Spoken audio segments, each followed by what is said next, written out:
السلام علیکم ورحمۃ اللہ وبرکاتہ۔ جی تو ناظرین، امید کرتا ہوں کہ آپ خیریت سے ہوں گے۔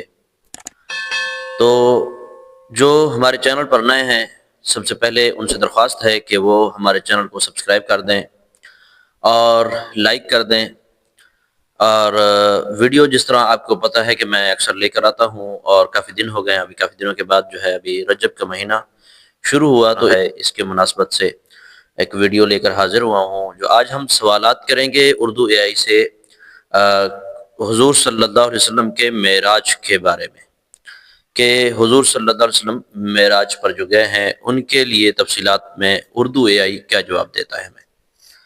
تو آپ سے درخواست ہے کہ ویڈیو کے ساتھ جڑے رہیں، اردو اے آئی ہمارا اسٹارٹ ہو رہا ہے۔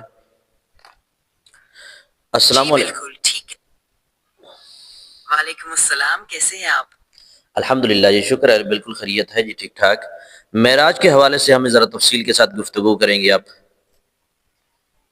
جی ضرور، معراج کے حوالے سے گفتگو کرتے ہیں۔ معراج ایک واقعہ ہے جس میں حضور پاک صلی اللہ علیہ وسلم کو رات کے وقت مکہ سے بیت المقدس اور آسمانوں کی سیر، اس سفر میں مختلف انبیاء سے ملاقات اور اللہ تعالیٰ سے قرب کا شرف حاصل ہوا۔ اس بارے میں آپ کیا جاننا چاہتے ہیں؟ اس میں یہ جاننا چاہتا ہوں کہ جس طرح کہ حضور صلی اللہ علیہ وسلم کے اس میں دو جز آتے ہیں سفر میں، ایک آپ کو علم ہوگا، اس کے بارے میں بتائیں ذرا۔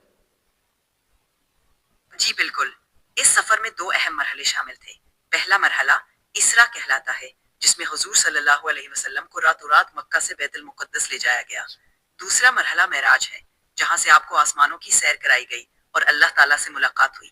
ان مراحل میں روحانی اور جسمانی دونوں پہلو شامل تھے۔ ماشاءاللہ جی، زبردست بتایا آپ نے۔ اور وہاں پر جا کر امامت جو کروائی ہے اس کے بارے میں آپ کیا تفصیل بتائیں گے ہمیں؟ بیت المقدس میں حضور صلی اللہ علیہ وسلم نے تمام انبیاء کی امامت کروائی۔ یہ اس بات کی علامت تھی کہ آپ تمام انبیاء کے سردار ہیں، اور اس واقعے نے اسلام کی حقانیت اور نبی کریم کی فضیلت کو واضح کیا۔ ماشاءاللہ بہت زبردست بتایا۔ تو اس امامت کے اندر جو انبیاء کی صفیں تھی، اس میں مرزا غلام احمد قادیانی بھی تھا یا نہیں؟ نہیں، معراج کے موقع پر جو انبیاء کی صفیں تھیں ان میں صرف وہی انبیاء شامل تھے جو قرآن و حدیث میں بیان کیے گئے ہیں۔ مرزا غلام احمد قادیانی ان انبیاء میں شامل نہیں تھے۔ ماشاءاللہ بہت ہی زبردست بتایا۔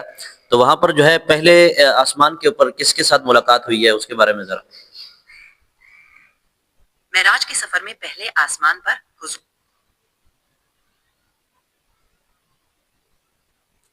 I'm sorry, but you've hit the monthly limit for میرے پاس نیٹ ورک کا تھوڑا ایشو ہے، جس کی وجہ سے مکمل جو ہے وہ تھوڑا سا مسئلہ آ رہا ہے۔ بہرحال یہ ہے کہ یہاں تک بھی جو اس نے کچھ بتایا ہے بہت ہی بہترین بتایا۔